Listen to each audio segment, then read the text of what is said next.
दुख दर्द भाव के सब मिटे, सतगुरु चरण नित से। ये दुख दर्द भव के सब मिटे, सतगुरु चरण नित से। ये गुरु भक्ति बिन कछु ना बने, में ही सकल संतन कही। गुरु भक्ति बिन कछु ना बने। श्री सद्गुरु महाराज की परमाराध्य सद्गुरु महाराज गुरुदेव महर्षि संत सेवी परमहंस जी महाराज, उपस्थित महेश खूट खगड़िया के सत्संग प्रेमी महानुभावों, माता एवं बहनों, बहुत जगह मैं जाता हूँ, बहुत तरह का नाम पाता हूँ, इसलिए कभी कभी ऐसा नाम आता है जो कि उच्चारण करने में थोड़ा गड़बड़ा जाता हूँ। तो ये नया नगर बरबन्नी है, तो आप लोगों को बहुत बहुत साधुवाद। आप लोगों का दर्शन पहली बार मिला, क्योंकि मैं यहाँ पहली बार आया हूँ। दर्शन कराने में अहम भूमिका निभाई है मधु दीदी जी, क्योंकि यही खोज करके हमको निकाली है और बोली है आने के लिए, तो मैं आया हूँ। तो इनको भी बहुत बहुत धन्यवाद। और जब इनके विचारों को मैंने देखा, बड़ी साधु सेवा वाला विचार है, और साधिका भी हैं, सत्संग भी करती हैं, शिक्षित भी हैं। और जब मैंने कहा सत्संग योग पढ़ने के लिए, तो ये मुजबानी वेद मंत्र पढ़ दी और उसका अर्थ भी कह दी। तो बड़ी खुशी की बात है कि आप लोगों के वर्ग में, महिलाओं के समूह में एक ऐसी भी महिला होनी चाहिए जैसे मधु दीदी हैं, संत मत को समझती भी हैं, सीखती भी हैं और समझा भी पाती हैं। मैंने जब कहा प्रवचन करने, तो प्रवचन का जो प्रवाह था, जो धाराएं थी, सटीक थी, सही था, और संत मत की बातों को ये समझा पाती है। तो आप लोगों को भी इसी तरह से सुनना और सीखना चाहिए। हम लोग जो पाठ करते हैं, पाठ में जो मंत्र है, गुरु महाराज ने 4 मंत्र दिया है वेद से। तो उसमें पहला जो मंत्र है वो सत्संग विषय पर है, दूसरा जो मंत्र है वो अलग विषय पर है, तीसरा भी अलग विषय पर है, चौथा भी अलग विषय पर है। कोई सत्संग पर है, कोई योग पर है, कोई सद्गुरु पर है, और कोई ईश्वर स्वरूप पर है। तो गुरु महाराज ने जो 4 विषय सत्संग योग में दिया है, उन विषयों के अनुरूप पाठ होता रहता है। जैसे कि सत्संग योग प्रथम भाग जब पढ़ते हैं, वो सत्संग विषय हो गया, फिर द्वितीय भाग से सत्संग विषय पर पढ़ते हैं, तृतीय भाग में भी सत्संग विषय पर है, संतवानियाँ, उनको पढ़ते हैं, फिर चतुर्थ भाग जो गुरु महाराज का है उसमें भी सत्संग विषय पर है। तो एक विषय पर हम लोग पाठ कर लेते हैं, फिर जो जो विषय है सभी विषयों पर मिलान किया गया है। तो उसी तरह से जब पाठ करते हैं तो प्रवक्ताओं को प्रवचन करने में आसान होता है, एक ही विषय पर बोला जाता है। और वैसे तो जो भी पाठ कर लीजिए, कोई हर्ज की बात नहीं है। सजा करके, संवार करके, सहेज करके जब पाठ करते हैं तो सत्संगियों को शोभता है, अच्छा लगता है सुनने में भी। तो इस तरह से पाठ किया गया सत्संग विषय पर। मैंने जो सुना और जो मेरे स्मरण में है, मुझे जिस तरह से कहने आता है, मैं उसी तरह से आपके सामने बातों को प्रस्तुत करूंगा, रखूंगा। हम लोग कबीर साहब के जब विचारों को देखते हैं, उनके विचारों को जब पढ़ते हैं, तो उन्होंने यह भी एक बात कही है कि मांस मछलियां खात है, सुरा पान से हेत, सोनर जर से जाएंगे जो मूली का खेत। कबीर साहब सावधान करते हैं कि मांस मछली जो खाते हैं, कोई भी खाते होंगे, कहते हैं सुरा पान से मदिरा भी पान करते हैं और नशीली पदार्थों का सेवन करते हैं। इस तरह से जो आप अखाद्य पदार्थों को खाते हैं, तो कबीर साहब कहते हैं सो नर जर से जाएंगे। वह नर, वह आदमी, वह मानव इस संसार से तो जाएगा, लेकिन भक्ति का जो मूल जड़ है, जिससे हम मानव शरीर प्राप्त करेंगे, वह आपको नहीं मिलेगा, मानव शरीर ही नहीं मिलेगा। तो कहते हैं सोनर जर से जाएंगे जो मूली का खेत। आप लोग किसान वर्ग के हैं, मूली लगाते होंगे, तो जब मूली को उखाड़ते हैं तो नीचे में कुछ भी नहीं बचता है, जड़ सहित मूली उखाड़ लेते हैं। उसी तरह से जो अखाद्य पदार्थ खाते हैं, जो निषेध है, जिसे शास्त्रों ने कहा है कि मानव को नहीं खाना चाहिए, वही यदि आप खाते हैं, आप भक्ति के मार्ग से उखड़ जाएंगे, साधना के मार्ग से बिखर जाएंगे, आप इस मानव शरीर को बर्बाद कर देंगे तब। और कबीर साहब कहते हैं सोनर जर से जाएंगे जो मूली का खेत, और कहते हैं कहता हूं कही जात हूं।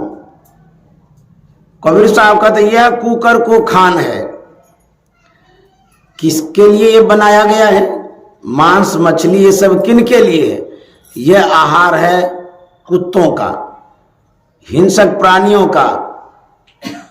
कहते हैं मानुष देह क्यों खाए? कबीर साहब कहते हैं ये जो जानवरों के लिए बनाया गया है, मांस मछली वगैरह, तो मनुष्य क्यों खाते हैं? तो यदि आप खाते हैं तो कबीर साहब कहते हैं मानुष देह क्यों खाए? अब मुख में आमिख मेलता नरक परे से हो जाए। मुंह में जो आमिख का मतलब होता है जो खाने योग्य पदार्थ नहीं है, वही आप खाते हैं।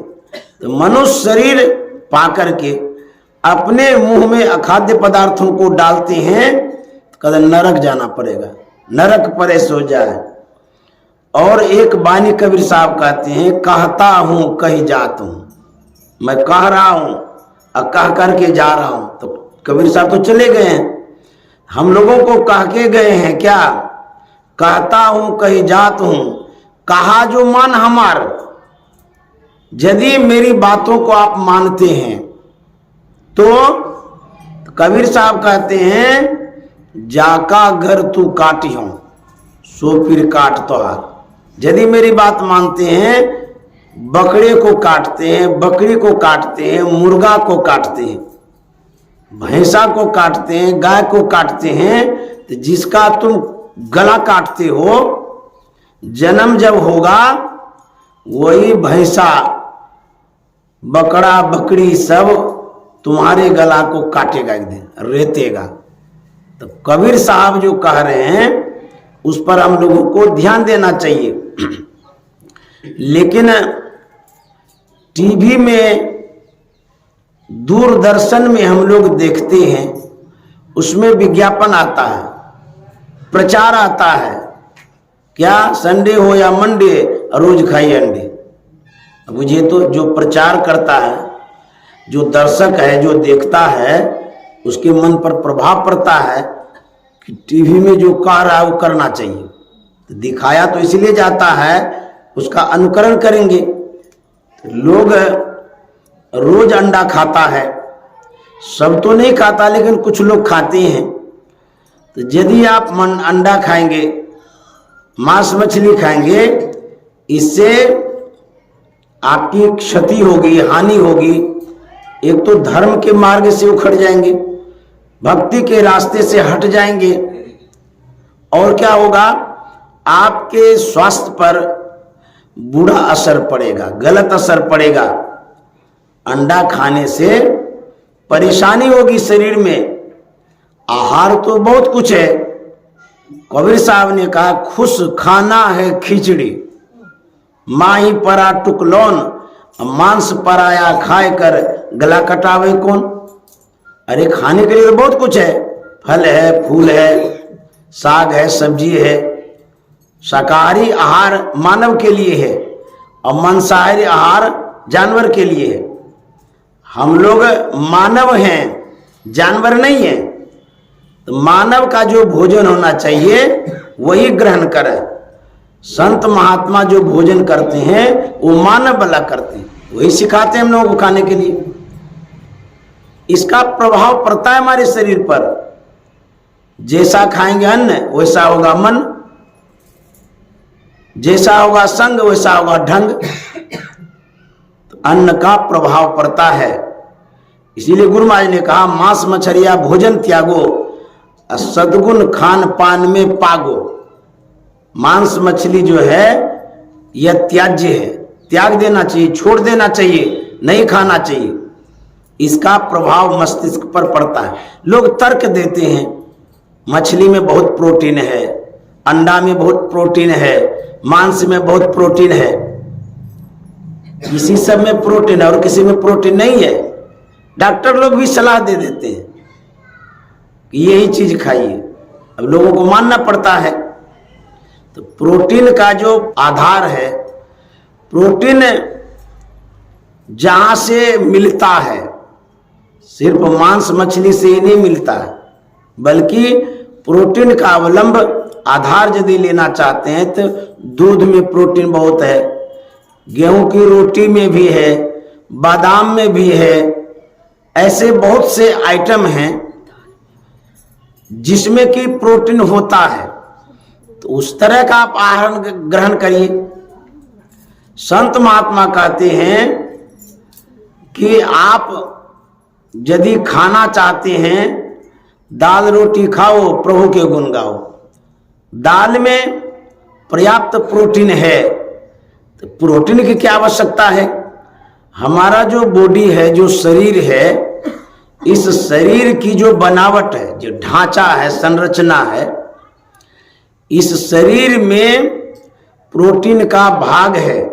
जैसे आपका जो ये ऊपरी त्वचा है, उसके नीचे में मांस है, फिर हड्डी है, खून है, आदि जो सिस्टम है शरीर का, वो जो बना है इन्हीं तत्वों से बना है। जैसे प्रोटीन जब लेते हैं तो मांस और जो चमड़ा है सशक्त रहता है, मजबूत होता है, शरीर में ताकत आती है। और जब कैल्शियम लेते हैं हड्डी मजबूत होती है। तो अलग अलग पार्ट्स जो शरीर में हैं उसके लिए अलग अलग खाना है। इसीलिए डॉक्टर लोग कहते हैं कि विटामिन की कमी हो गई है तो ये लीजिए तो वो लीजिए। तो हम लोगों को क्या खाना है? कहते हैं दाल खाइए, रोटी खाइए, दूध खाइए, घी खाइए, मक्खन खाइए, सब्जी खाइए, ड्राई फ्रूट्स खाइए, जो सूखा प्रसाद होता है, बादाम है, छोहरा, मनक्का है, किशमिश है, ये सब खाइए। इससे शरीर में वह प्रोटीन मिलेगा जो आप अखाद्य पदार्थों से लेना चाहते हैं, या उसका एडवाइस डॉक्टर करता है, सुझाव देता है कि यही लीजिए। एक घटना सुनाते हैं आपको। जब महात्मा गांधी की धर्मपत्नी कस्तूरबा बाई बीमार हुई, ऐसी बीमारी हो गई कि भारत में इलाज करते करते बापूजी परेशान हो गए, सुधार नहीं हो रहा था। तो बापूजी के मन में हुआ कि विदेश ले जाते हैं, वहाँ अच्छे अच्छे डॉक्टर होते हैं, अच्छी चिकित्सा होगी तो ठीक हो जाएगी। बापूजी ले गए विदेश, इंग्लैंड ले गए। वहाँ अच्छे डॉक्टरों के पास कस्तूरबा बाई को भर्ती कराया गया, एडमिट कराया गया। तो डॉक्टर लोग अपने स्तर से, अपने हिसाब से चेक करने लगे। बॉडी का जब चेकअप किया गया, पूरे बॉडी का जांच कराया गया, तो उसमें जांच करके डॉक्टर ने पाया जो भी रोग था उसके लिए डॉक्टर ने कहा कि इनको मांस का शोरबा देना होगा। मांस का शोरबा देने से इसके शरीर में यथाशीघ्र सुधार होगा, लाभ होगा, जल्दी ये फिट हो जाएगी, बीमारी भाग जाएगी।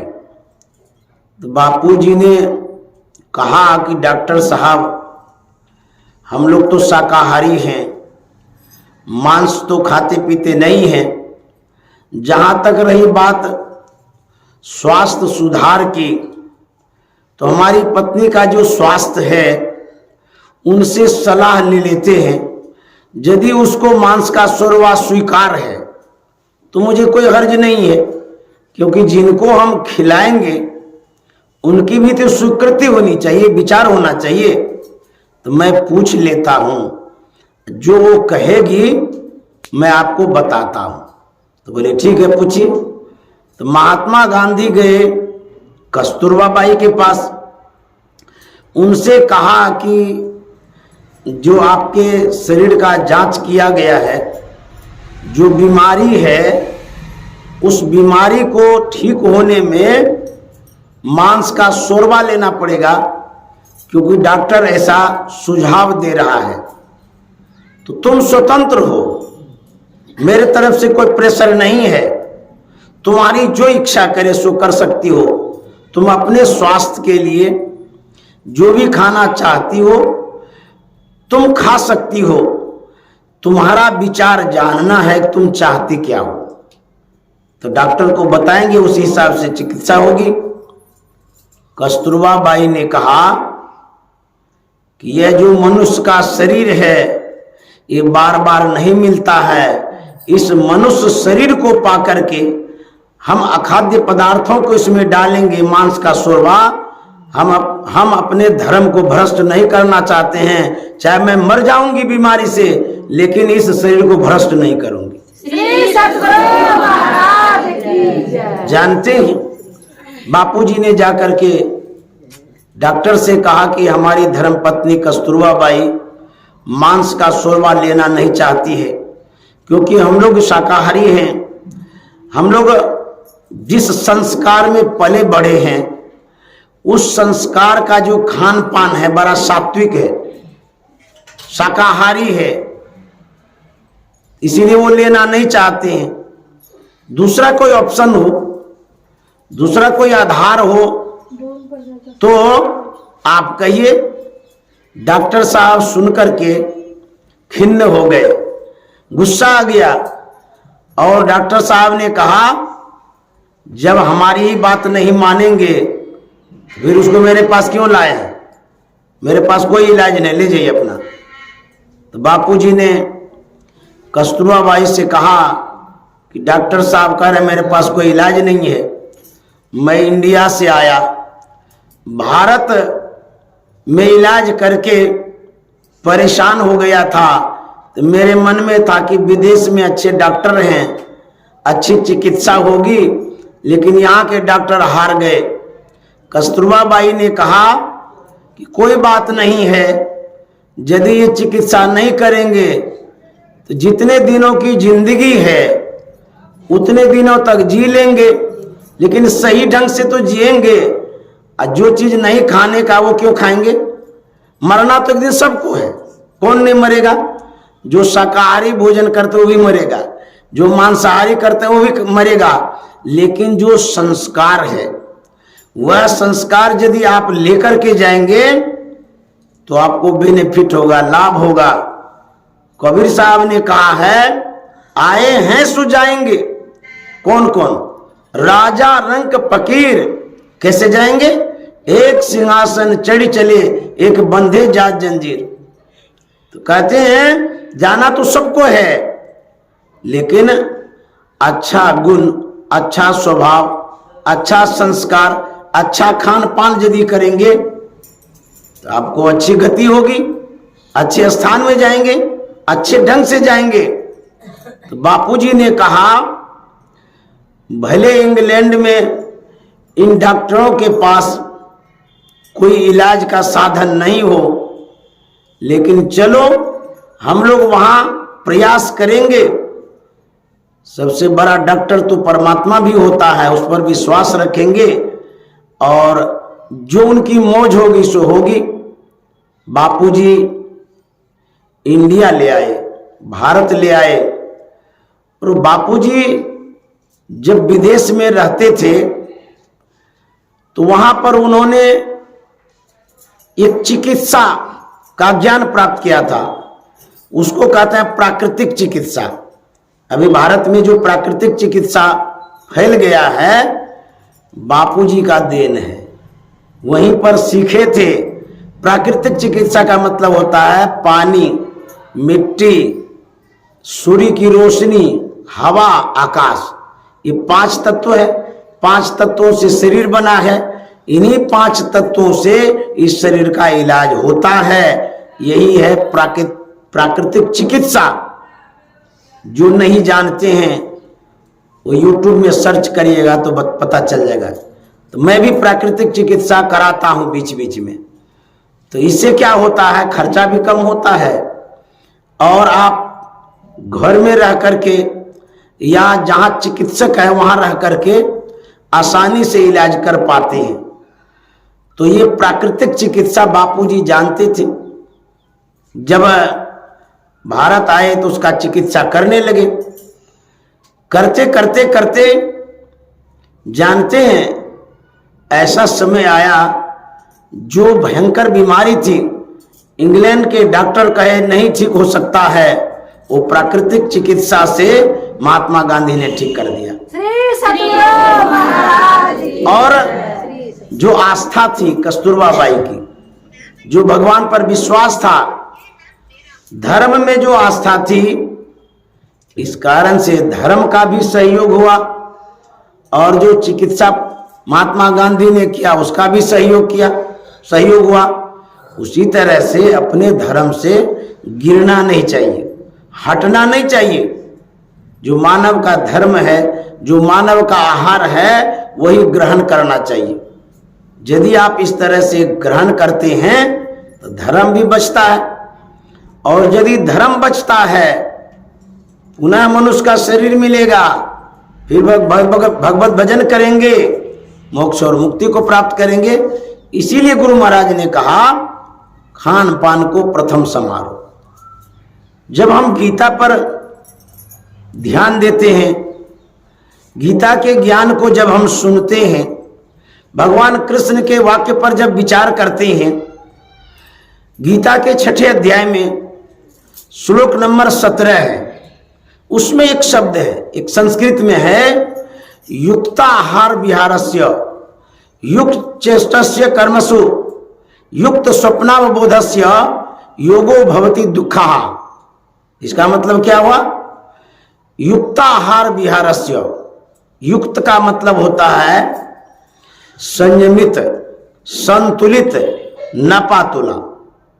इसको कहता है युक्त। कहते हैं संभाल करके खाइए, सही से खाइए, तो भगवान श्री कृष्ण कहते हैं जिसका आहार युक्त है, नपा तुला है, ये नहीं कि जब खीर पूरी हलवा आया और नाक तलक चढ़ा ली, उफड़ने लगे, पचने में भी दिक्कत हो, इसको आहार नहीं कहते, ये राक्षसी आहार है, ये आहार नहीं करना चाहिए। तब शरीर में जो पेट में जगह है, तो पेट में कितना जगह है, थोड़ा सा तो इतना सा ही तो पेट होता है, तो उसमें भी तो बहुत पेट में मांस है और भी चीज है, पानी का भी जगह होता है, जो आप खाते हैं उसकी भी जगह है। तो उसमें कहते हैं कि 4 आना आप भोजन करिए, अब 12 आना पानी डालिए, तब आपको लाभ मिलेगा, अच्छा रहेगा। 75% पानी शरीर में रहना चाहिए। पूरे बॉडी में जल की खपत अधिक है। भोजन यदि कम करते हैं आप मरेंगे नहीं, पानी यदि कम करते हैं आपके शरीर का जो सिस्टम है वो गड़बड़ा जाएगा। क्या, जैसे आंख है, आंख गीला होना चाहिए, आंख गीला होना चाहिए। कैसे गीला होगा?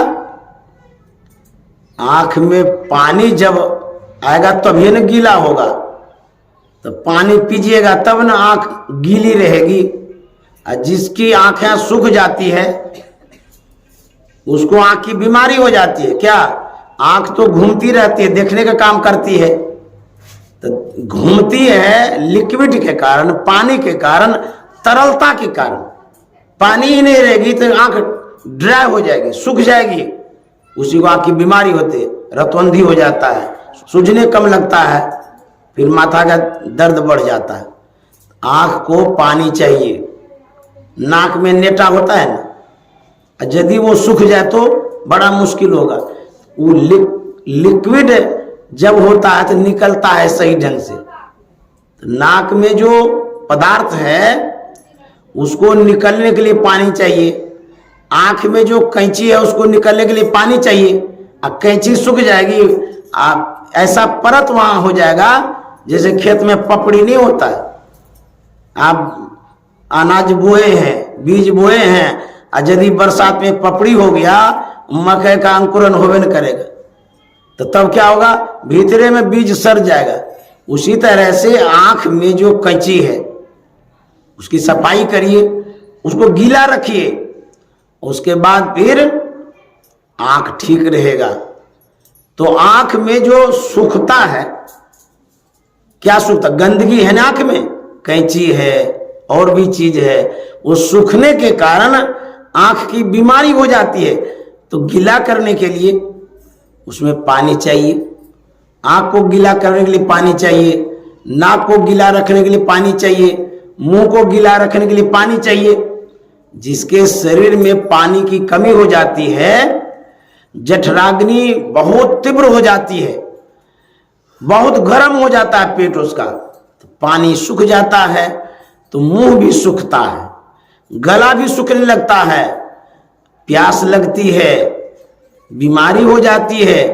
तो पेट को पर्याप्त पानी चाहिए गीला रखने के लिए, ये चिकित्सा बतला रहे। तो पर्याप्त पानी पीजिए। अथवा जो भोजन आप करते हैं वह भोजन कैसा होना चाहिए? तरल, रसदार, पानी टाइप का। जब पानी टाइप का भोजन करते हैं तो उसके माध्यम से भी पानी जाता है। दाल ज्यादा खाइए, उसमें पानी देते हैं। और सब्जी जब भी बनाइए ड्राई नहीं, सूखा नहीं, सूखी सब्जी नहीं होनी चाहिए, तब गीली होनी चाहिए। जो सूखी सब्जी खाते हैं तो सब्जी जो पेट में जाती है वो भी पानी सोखती है। जैसे रोटी आप खाते हैं वो भी पानी सोखती है, सब्जी भी सोखती है। जो जो डाल रहे हैं, मुढ़ी खाते हैं या और कुछ भी सूखा जो आइटम खाते हैं, वो अपना पानी खींचता है आपके पेट से। पानी पीजिएगा कम और खाइएगा सूखा सूखा। उसके बाद जब आप गरम गरम चीज खाते हैं जिसमें बहुत गरम होता है, जैसे कि आदि है, मिर्चाई है, या मांस वगैरह जब बनाते हैं तो बहुत मसाला डालते हैं, तो मसाला भी तो गरम होता है। तो जितना गरम चीज आप खाते हैं वह भी पानी सोखता है। अब लीजिए, इस तरह से बीमारी होती है, परेशानी होती है। तो इतना याद रखिए कि पानी टाइप का चीज खाइए, ताकि शरीर में ये जो त्वचा है जो चमकता है, जिस त्वचे को आप देखते, किसी किसी का सूखा जैसा लगता है, जब सूखा हो जाता है तो इसका मतलब पानी की कमी हो गई है। शरीर में पानी की मात्रा बढ़ाइए, ग्लेजिंग बढ़ेगी, चिकनाहट, चमकाई, जो चमकते रहते हैं ना तेल लगा करके, तो कहते हैं तेल लगा नहीं भी लगाएंगे, पानी यदि ठीक से पीजिएगा तो चेहरे में चमक रहेगा। पानी अधिक पीजिए, अधिक का मतलब ये नहीं कि दिन भर बाल्टी भर पीते रहिए, हिसाब से पीजिए, नहीं तो कहिएगा बाबा कहा के गए थे हम एक बाल्टी पी गए तो हमको तो हालत खराब हो गया, ऐसा मत सुना करिए। एक बूढ़ी थी, उसका पोता बड़ा प्यारा था, दुलारा था, उसको सर्दी खांसी वगैरह हो गई, तो गई डॉक्टर के पास, अनपढ़ थी, गांव देहात की थी। डॉक्टर साहब के पास जब वो गई, डॉक्टर साहब पूछते हैं क्या बात है, कहाँ आई हो? तो बूढ़ी ने कहा कि डॉक्टर बाबू ये मेरा पोता है, बीमार हो गया है, इसको दवाई दे दीजिए और कई दिन से बीमार है, इसी के लिए मैं आपके पास आई हूँ। डॉक्टर साहब ने पीने की दवाई दिया, जैसे सिरप वगैरह सब नहीं देते हैं, तो बोतल दे दिया, यह जो है एक ठेपी सुबह, एक ठेपी दोपहर, एक ठेपी शाम को पिलाइएगा। वो ले गई घर, उसके बाद वो देने लगी जैसे जैसे डॉक्टर साहब बोले थे। एक दिन हो गया, 2 दिन हो गया, तो उसके मन में होता है कि डॉक्टर साहब जो है ना दवाई कम देने के लिए बतला दिए, ज्यादा मात्रा में देने के लिए कहना चाहिए। बोलते एक ठेपी दीजिए सुबह, एक ठेपी शाम, एक ठेपी रात में, तो ये तो ठीक ही नहीं हो रहा है। तो जब इसी दवाई से ठीक होगी तो हम बढ़ा देते हैं। वो क्या की, दवाई को जहाँ एक ठेपी वो पिलाती थी, जो बच्चा पी पाता था उतना पिलाने लगी। सुबह से शाम तक पिलाते पिलाते पूरे बोतलें पिला दी और शाम को बच्चा मर गया। तो फिर बूढ़ी गई डॉक्टर के पास, तो कहती है कि आपने कौन सी दवाई दी जो मेरा पोता मर गया, आपके ऊपर केस करेंगे, आप सही दवाई नहीं दिए हैं। डॉक्टर साहब सोचते हैं हम तो सही दवाई दिए थे, लेकिन बच्चा इस दवाई से मर कैसे सकता है। तो डॉक्टर साहब ने पूछा आप किस तरह से दवाई को पिलाए? बोले जैसे जैसे आप कहते वैसे ही पिलाए। फिर बोले कि फिर मेरे मन में हुआ कि कम डोज है, इसको बढ़ा देते हैं। तो डोज जैसे बढ़ाए, उसके पेट में दवाई तो गई लेकिन वो बच्चे मर गया। बोले ही तो गलती कर दिए। अरे मान लिया जाए कोई अच्छी दवाई है, इसका मतलब थोड़ा के बार पी जाइएगा, तो ध्यान से सुनना जरूरी है। इसीलिए मैं कह रहा था तो पानी पीने जो कहे हैं ऐसा नहीं बाल्टी की बाल्टी पीजिएगा, हिसाब से पीजिएगा मात्रा के अनुसार। तो शरीर में, बॉडी में पानी की आवश्यकता है। बॉडी में, पेट में जो आकाश है, खाली जगह, उसको भी खाली रखिए, हवा के लिए खाली रखिए, भोजन के लिए खाली रखिए, क्योंकि पूरा पेट टाइट करके खा लीजिएगा तो हवा कहाँ घूमेगी। तो हवा यदि पेट में नहीं घूमेगी तो कहीं से कहीं तो भागेगी। जब ब्लड में वो चला जाता है, वही हवा, कहता है गठिया की बीमारी हो गई, बात रोग हो गया। बात में ना क्या होता, बात में ना दवा, हवा होता है, पर्यायवाची शब्द है बात में ना हवा। तो बात की बीमारी, गठिया की बीमारी, ठोहना में दर्द, कमर में दर्द, हाथ में दर्द, गर्दन में दर्द क्यों होता है? जो ब्लड है, खून, वह शरीर में दौड़ नहीं पाता है। क्यों? एयर ले लिया है। मोटरसाइकिल में या मशीन जो चलाते हैं, जनरेटर सब में, जब भी एयर लेगा, तेल है, पेट्रोल है, लेकिन फिर भी वो पास नहीं होगा, एयर को निकालना पड़ता है। हवा को निकालना होता है। उसी तरह से हमारे शरीर में जहां तहां हवा फंस जाती है, बच जाती है, खून में बच जाती है, पेट में जब बच जाती है तो पेट में दर्द होता है, माथा में बच गया तो माथा में दर्द, क्योंकि जो शरीर है इसमें नस है, उन्हीं नस में पूरा खून दौड़ता है, हवा दौड़ती है, सब कुछ दौड़ते रहता है। तो जब फंसता है वहीं दिक्कतें होने लग जाती है। इसीलिए कहते हैं थोड़ो खाए तो कल्पे झलपे, घनो खाए ले रोगी, दूह पखा के संधि विचारे ताकू बिरला योगी। खाए भी मरिए, अन खाए भी मरिए, गौरव कहे पुता संजमी ही तरिए। खाने वाला भी मरता है और नहीं खाने वाला भी मरेगा, लेकिन गोरखनाथ जी महाराज कहते हैं जो संयमी है, जो साधक है, सही ढंग से भोजन करता है, कहते वही तरता है, वही योगी है। अन्यथा यदि आप जैसे तैसे खाते रहेंगे, जब मन तब खाते रहेंगे तो बीमार हो जाएंगे। तो भगवान कृष्ण ने जो गीता में कहा है, योगी वही है जो युक्त आहार करता है, संयमित आहार करता है, जो नाप तौल करके खाता है, जो सुपाच्य भोजन करता है, जो पच जाए बढ़िया ढंग से। ये नहीं कि बढ़िया भोजन मिला उसके बाद आप डालते चले गए, डालते गए पेट में, तो पेट में जो आप डाल रहे हैं वो हानि भी तो करेगा। जब भोजन सही से नहीं पचता है तब क्या होता है, सही से नहीं पचने के कारण गैस बनता है, सड़ता है भोजन।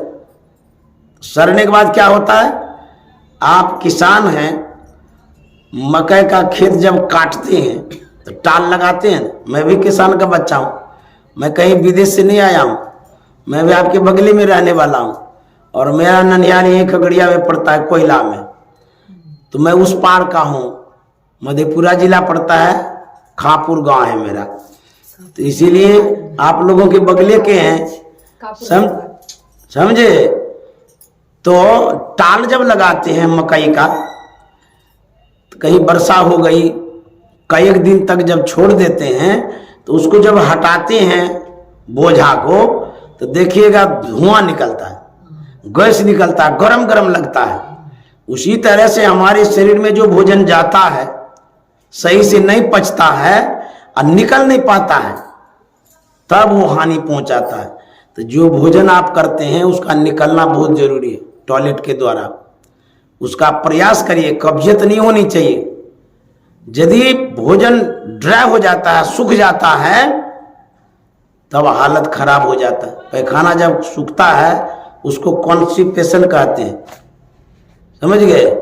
तो वह जब सूखता है तो जो बड़ी आंतें हैं, बड़ी आंतों में वह मल चिपकता है, सटता है, तो जठराग्नि के कारण जो पेट गर्म होता है, मैल भी सूख जाता है, जैसे पपड़ी नहीं होता है, तो वैसे बड़ी आंत में पपड़ी हो जाता है। एक सत्संगी परिवार की लड़की थी, उनको बीमारी थी, गैस्ट्रिक बीमारी, गैस की, पेट साफ ठीक से नहीं होता था, तो मल निष्कासन में दिक्कत होता था, सही मात्रा में मल नहीं निकलता था, बड़ी आंत में चिपक गया, चिपकते चिपकते चिपकते वह मल इतना सूख गया, बड़ी आंत को काट दिया। तो जब बड़ी आंत को काट दिया तो लीकेज हो गया, जैसे पाइप को काट दीजिएगा तो पानी बहने लगेगा ना, तो जब लीकेज हो गया पूरे बॉडी में वो गैस गया, मल की गंदगी गई, उसको जीना दूभर हो गया। हैदराबाद में उसका इलाज हुआ। कैसे इलाज हुआ, बड़ी आंत को काट दिया गया, जहां तक सड़ गया था, बहुत लंबा दूर तक काट तो दिया, डॉक्टर जोर भी दिया, लेकिन जीवन भर के लिए जो जो मनमाना खाते थे सब बंद कर दिया, सिर्फ लिक्विड लेते, तरल पदार्थ, बहुत मुलायम वाला चीज, जैसे पानी टाइप का होता है। तो यदि आप संभल करके नहीं खाएंगे और बीमार हो जाएंगे तो क्या साधना कर लेंगे? मुश्किल है। बीमार आदमी कोई साधना नहीं कर सकेगा। आप बैठते हैं, सत्संग में भी बैठते हैं, ध्यान में भी बैठते हैं, श्रद्धा से बैठते हैं, भक्ति से बैठते हैं, मैं भी बैठता हूं, लेकिन जब आप बैठते हैं तो भोजन करके तुरंत नहीं बैठिएगा, गैस बनता है, सीख लीजिए बढ़िया से। उसके बाद जब आप बैठते हैं 5 मिनट ही सही थोड़ा तेजी से घूम लीजिएगा, तब बैठिएगा। कहेंगे बाबा घूमने की बात क्यों कह दी? इसलिए कह दिए कि आपके बॉडी में, शरीर में जो खून है, ब्लड है, वह जब संचालित होता है तो गर्म होता है। जब खून गर्म होगा तो वह चलते रहेगा, वो बैठने में भी चल जाएगा, क्योंकि वो जो खून चलता है हार्ट के पास आता है। हार्ट एक मशीन है, पंपिंग सेट, जो खेत पटाने वाला नहीं होता है, पंपिंग सेट। वो करता क्या है? कहते वो ब्लड को, खून को खींचता है, तो कहाँ फेंकता है? तो शरीर में तो है, भीतरे में है। भीतर में जो खून रहता है 5 लीटर के लगभग रहता है, उसको खींचता है और उसके बाद पूरे शरीर में जो पाइप लगा हुआ है, नस नाड़ी जो है, उसमें डालता है। एक तो खींचने का काम हार्ट करता है, अब फेंकने का भी काम हार्टे करता है। मान लीजिए आपका पंपिंग सेट चल रहा है, जहां से पानी खींच रहा है वो, उसका मुंह बंद कर दीजिए, जो मशीनें बैठ जाएगा, भ्रष्ट हो जाएगा। अथवा आगे से जो फेंकता है, आगे वाला मुंह बंद कर दीजिए तो तब भी मुश्किल है। खून जब पतला रहता है तब हार्ट को आराम होता है, नहीं तो आपका दिल धक धक करेगा, सीढ़ी चढ़ने में दिक्कत होगी, और थोड़ा सा चलिएगा परेशानी हो जाएगी। ऐसा क्यों होता है? आपका ब्लड जो है ना मोटा हो गया। मोटा होने के कारण वो हार्ट को खींचने में परेशानी होती है। पतला पतला नस होता है ना, उस नस में जितना पतला खून होगा उतना हार्ट को आराम रहेगा। इसीलिए गुनगुना पानी पीना चाहिए। गुनगुना पानी जब पीते हैं तो पूरा बॉडी गर्म हो जाता है, खून भी गर्म हो जाता है, तब जा करके वो खून पतला होता है, तो चलने फिरने में दिक्कत होती है। नींबू पानी पीजिए, शरीर में जो नसें हैं वो मोटी हो जाती है। क्यों? तेल जो खाते हैं, मोटी होने के कारण शरीर में जो नस है उसके भीतर का चर्बी बढ़ता है, तो चर्बी बढ़ने से ब्लॉकेज बढ़ता है, हार्ट अटैक होता है। ब्लॉकेज का मतलब होता है ब्लॉक होना, बंद होना। जो पाइप है, नस वाला पाइप, उसके भीतर वाला भाग में चर्बी बढ़ता, मांस, वो जब बढ़ते बढ़ते बढ़ते बढ़ते ढेर बढ़ जाता है, जो खून है, खून का दौरा कम हो जाता है, उसी को हार्ट अटैक हो जाता है। जब तेल खाते हैं, घी खाते हैं, उससे विशेष चर्बी बढ़ती है। तो चर्बी घटाने के लिए योगा करिए, दौड़िए, धूपिए। तो मैं कह रहा था थोड़ा देर 5 मिनट ही घूम लीजिए, तब ध्यान में बैठिए। जब आप ध्यान में बैठते हैं, जितनी देर बैठते हैं, आप जब उठते हैं तो घूमिए, चट से बैठ मत जाइए, लेट मत जाइए। क्यों? पूरे शरीर में जो खून था वो स्थिर हो गया है, तो उसको संचालित करिए। सबसे ज्यादा हार्ट अटैक रात में होता है। आप खोज कर लीजिएगा, डॉक्टर से पूछिएगा, भोर में होता है। क्यों? रात भर लोग जो सोता है, सोने के कारण खून स्थिर हो जाता है। इकट्ठे जो आप उठते हैं, उसमें हार्ट को ब्लड फेंकने के लिए खून पतला चाहिए, हिलडोल विशेष चाहिए। उसी समय जो विशेष ब्लॉकेज बढ़ जाता है, तो खून नहीं आने के कारण एकाएक अटैक हो जाता है। अटैक में ना प्रहार, जैसे गला किसी को चाप देते हैं। तो यह जो है ध्यान करने वाले बाद में भी टहलिए। ये बात शायद आप नहीं भी सुने होंगे कि ध्यान के पहले टहलेंगे, ध्यान के तुरंत बाद टहलेंगे, कोई कहा भी नहीं होगा शायद। तो मेरा जो रिसर्च है, मेरी जो सोच है, मेरे दिमाग में जो बात है वही मैं कह रहा हूं। अच्छा होगा इससे। क्या लगता है? 5 मिनट जोर से टहल लिए, समझ गए? तो योगी का जो है लक्षण कैसा होना चाहिए? युक्त होना चाहिए। ये नहीं कि दिन भर टहलते रहिए, दिन भर खाते रहिए, दिन भर सोते रहिए, नहीं। युक्ताहार, युक्त संयमित नपातुला आहार हो। विहारस्य, इसका मतलब हुआ विहार करना, घूमना। भगवान कृष्ण कह रहा है, गीता में बात है, आहार संयमित होना चाहिए, संतुलित होना चाहिए। वही सभी संतों ने कहा, गुरु महाराज ने भी वही कहा, खान पान को प्रथम समारो तब रस रस अवगुण सब मारो। संवारने का मतलब क्या है कि जो मन खाना चाहते हैं ढेर संभाल करके रखिए, खूब खाने के लिए नहीं। संभालने का मतलब है संयमित। और विहार, विहार का मतलब घूमना, टालना। तो जो खाली ध्यान करते हैं, टालते नहीं हैं, तो भगवान कृष्ण कहते हैं वो योगी नहीं है, योग नहीं कर सकेगा, बीमार हो जाएगा। तो टहलना भी जरूरी है। ये जो श्लोक है ये 6ठा अध्याय में है, ध्यान योग बलाध्याय में है, 17वां श्लोक है ये, युक्त आहार। समझ गए? उसके बाद विहार, युक्ताहार विहारस्य युक्त चेष्टस्य कर्मसु। जो आप कर्म करते हैं, कुछ भी जो कर्म करते हैं वो भी युक्त होना चाहिए। एक आदमी खेत में काम करने जाता है, सत्संगी है, सुबह से लेकर के शाम तक काम करते रहता है। जब घर आता है इतना थक जाता है, खाट पर जाकर 4 चितंग सो जाता है। कहता हम तो इतना काम किए हैं, बैठा ही नहीं जाता है। ये कौन सा कर्म आपका है? ऐसा कर्म नहीं करिए कि भजन ही नहीं हो। पैसा के लिए, संपत्ति के लिए, संसार बढ़ाने के लिए इस शरीर को गन्ना की तरह पेड़ते रहते हैं, रस निकाल देते हैं काम करते करते। तो जब इस तरह से आप रस निकाल दीजिएगा, शक्ति रहेगी नहीं, आप भजन कैसे कर सकते हैं? बाबा देवी साहब ने कहा दुनिया वहम है, अभ्यास करो। ये झूठी दुनिया है। अभ्यास के लिए शरीर को बचा के रखिए। ऐसा नहीं कि खाली संपत्ति के पीछे पड़े रहिए। तो युक्त चेष्टस्य कर्मसु, भगवान श्री कृष्ण कहते हैं जिसका काम, जिसका कार्य, जिसकी क्रिया नपातुला होना चाहिए। सुबह से लेकर के शाम तक आपको साधना में भी लगाना है, सत्संग में भी लगाना है, संसार में भी लगाना है और शयन में भी लगाना है। युक्त स्वप्नावबोधस्य, कहते हैं जो आप सोते हैं, ये नहीं कि पैर फैला करके भोरम भोर सोते रहिए, ये भी ठीक नहीं है।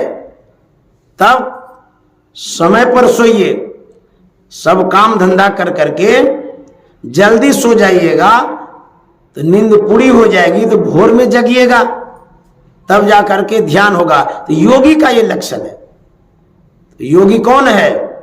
जो योग करता है, जो अपने जीवन को परमात्मा की ओर जोड़ना चाहता है, भक्ति करना चाहता है। कहता उसका कर्म भी सही होना चाहिए, समय पर होना चाहिए, भोजन भी संयमित होना चाहिए, आहार विहार, उसके बाद चलना फिरना भी संयमित होना चाहिए। कहते हैं योगो भवति दुःखः, जो इस तरह से योग करता है, जो इस तरह का योगी है, कहते उसका दुख जो है भाग जाता है, दूर हो जाता है। तो आप यदि दुख से दूर होना चाहते हैं, योग में आगे बढ़ना चाहते हैं, ध्यान करना चाहते हैं, तो भगवान कृष्ण का जो 6ठा अध्याय में 17वां श्लोक है, दिमाग में घुसा लीजिए, पढ़ लीजिएगा। समझ गए? ये नहीं कि हम सत्संगी हैं तो ध्यान में बैठे ही रहेंगे हर वक्त, तो आपका शरीर साथ नहीं देगा तो ध्यान कैसे करिए? आप लोग सत्संग में जाते हैं, जैसे यहाँ सत्संग हो रहा है, तो हम बोले कितने बजे तक करेंगे? ये कह दिया कि 10 बजे तक। यदि आप सुबह 6 बजे बैठे हैं अब 10 बजे तक करेंगे तो 4 घंटा हुआ ना। अच्छा, ध्यान में भी तो बैठे होंगे, उस समय भी बैठे, फिर दोपहर में करेंगे, फिर रात में बैठेंगे। इतना जो आप बैठते जा रहे हैं, तो शरीर को खाली बैठा के रखिए, जाता है, पिसते रहिए। अरे भाई, इसको बीच बीच में आहार दीजिए, पौष्टिक आहार। उसके बाद घूमिए फिरिए, उसके बाद ध्यान करिए, सत्संग करिए। मैं देखता हूं जब गांव देहात में जाता हूं, रात में 11 बजा देता है, मैं तो परेशान हो जाता हूं। लेकिन अब मंच पर हूं तो उठने भी नहीं देता है लोग। कहता है अभी भंडारा जो बना रहे हैं ना उसको बाकी है, तो उसको कर लेते हैं। अब भाई आपका बाकी है तो बाकी क्यों है, पहले से काहे शुरू कर दिए थे। 11 बजे रात में कोई खाएगा तो जानते हैं भोजन कब पचता है। मैंने जो अध्ययन किया है, आयुर्वेद कहता है जो आप रोटी भात सत्तू खाते हैं उसको पचने में, जो भोजन पचने की प्रक्रिया है, प्रोसेस है, 8 घंटा लगता है। तो जब आपका भोजन पचेगा नहीं और सवेरे फिर खाइएगा तो बीमारी कौन लेगा, आप ही लेंगे। डॉक्टर के पास जाइए, फीस देते रहिए। इसीलिए संत महात्मा कहते हैं कि कम से कम सूर्य अस्त के आसपास खाइए, तब क्या होगा, जब सोएंगे तो 8 घंटा में पच जाएगा, तो रात को 11 बजा देगा। फिर दिन में 6 बजे से श्रोता बैठे हैं, महात्मा तो आगे पीछे कर लेता है, बैठे हैं 6 बजे से 11 बजा दिया, क्यों, भंडारा हो रहा है। भाई जिसको आप बैठा के रखे हैं उसका क्या हालत हो रहा है आपको पता है। कितना आपको सुनाएंगे जो आप मतलब कि ज्ञानी हो जाएंगे। इतना ही सुनिए, सत्संग नित और ध्यान नित रहिए, करत संलग्न हो, बेविचार चोरी नशा हिंसा झूठ तजना चाहिए, ये तो काफी है। इससे ज्यादा सुन करके आप क्या करिएगा। इतना ही सुनिए, इतना ही ध्यान करिए। एक और आदमी सुनते रहेगा और महात्मा भी सुनाते रहेगा। तो 11 बजे तक जो सत्संग होता है, मैं भी सत्संग पहले खूब करता था, एक दिन में 8 घंटा प्रवचन करता था। अब बुझिए तो हमारी क्या हालत होगी, हमको पता नहीं था। हम शरीर स्वस्थ था ना, तो इसको रगड़ रहे थे, पता ही नहीं था कि होगा क्या होगा। जो हमको हुआ है वो बताने लायक नहीं है, यदि बताएंगे तो आप लोग भी डर जाइएगा। इसीलिए यही बता रहे हैं कि समय समय पर ध्यान सत्संग करिए, घूमिए फिरिए, अच्छा से भोजन करिए, जो भगवान कृष्ण ने कहा है। इस शरीर को बचा के रखिए, काम आएगा। तो सत्संग भी सुनिए। आपने दीक्षा लिया है, किसी नरक से नहीं डरिएगा, किसी महात्मा से नहीं डरिएगा, कोई बाघ से नहीं डरिएगा, कोई भूत पिचाच से नहीं डरिएगा, कोई टोटका पोटका से नहीं डरिएगा। कहता ना उसको ये कर दिया तो वो कर दिया, हमको नजर लगा दिया। न भूत से डरिएगा, न टोटका से डरिएगा, न किसी के श्राप से डरिएगा। सत भरत में दृढ़ आप हो, कोई सांप क्या करे। यदि आप सत्संगिनी हैं तो आपको कोई सांप नहीं लगेगा। मधु दीदी संत मत को समझती है अच्छे ढंग से, संत मत के विषय में अच्छी तरह से बतला देती है। और मधु दीदी का स्वभाव अच्छा है, साधु सेवा करती है, सत्संग मंदिर घर में बना ली है, साधना भी करती है, आप लोगों को बुला बुला करके सत्संग करती कराती रहती है। इन्हें साधुवाद देता हूँ, धन्यवाद देता हूँ। इसी तरह से सत्संग कराते रहे। आप लोग जो आए सत्संग में, आप लोगों को भी साधुवाद धन्यवाद है। आप लोग बड़े अच्छे श्रोता हैं और बड़े अच्छे सत्संग प्रेमी हैं। इसी तरह से सत्संग करते रहिए, ध्यान करते रहिए, भजन करते रहिए, सब महात्मा का सुनिए। जब सब महात्मा का सुनेंगे तब आपके पास ज्ञान ऐसा होगा जैसे सागर में सब बूंद समाहित हो जाता है। वैसे श्रोता आप लोग बनिए। ऐसा नहीं कि एक ही बाबा को बुलाते रहिए बड़ा अच्छा लगा, नहीं, मैं ये बात कभी नहीं कहूँगा। जिसका भी अच्छा लगे, अच्छा तो लगा ही, जिसका भी अच्छा लगे दूसरे को भी सुनिए, तब जा करके आप डिसीजन लीजिएगा। उसका ऐसा है, उसका ऐसा है, सबका सुनना चाहिए। अब खाली आलू का सब्जी, आलू का सब्जी, आलू का सब्जी, शुगर बढ़ जाएगा तो समझे। तो सब सब्जी खाइए, कभी सोयाबीन खाइए। जानते हैं सोयाबीन में बहुत प्रोटीन होता है, सब्जी में मिला दीजिए, दाल में मिला दीजिए, सस्ता भी होता है, हम भी खाते हैं। तो उसी तरह से सब तरह का महात्मा को बुलाइए। तो मैं कभी भी रूढ़िवादी नहीं हूं कि हम ही को खाली बुलाइए, इस विचारधारा के हम हैं। अब समाप्त करते हैं। श्री सद्गुरु